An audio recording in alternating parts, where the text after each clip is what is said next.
Welcome to the following presentation of the National Football League on NFL Network.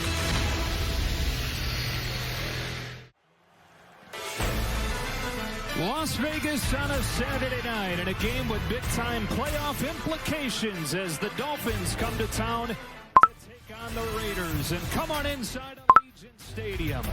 Dolphins, if they win their last two games, they are in. The Raiders and Derek Carr hoping to keep their slim hopes alive. Carr will start after the groin injury last game. He's still going to give it a go. The rookie quarterback Tua Tagovailoa and the Dolphins on the verge of getting to the playoffs. With the Hall of Famer Kurt Warner, I'm Joe Davis. Melissa Stark joins us in a moment.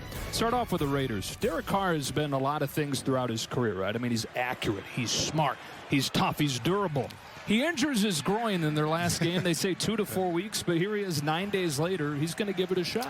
Well, the old adage in the NFL that your best ability is availability. But make no mistake, Derek Carr has played really, really good football this year. It's just oftentimes it's a little too much to overcome with some of their issues on the other side.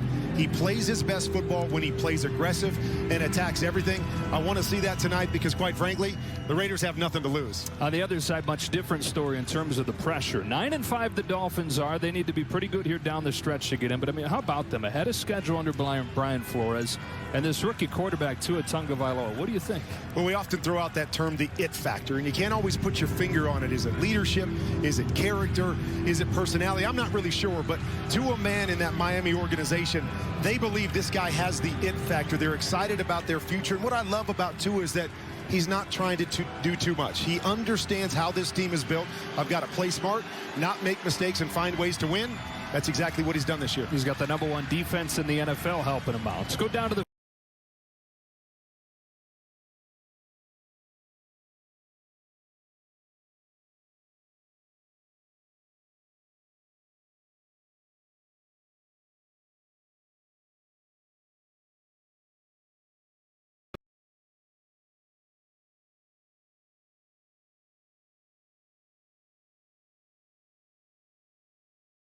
We had 3 senior quarterbacks that he had to beat out as a sophomore, and he did. And he was so impressed that a young guy could come in, take charge like he did, and everyone followed him. He said his discipline was off the charts. He was the spiritual leader of the team. And in talking to his coaches and teammates now, they all said no moment is too big for him. And that should come in handy tonight because they're looking at this one like a playoff game.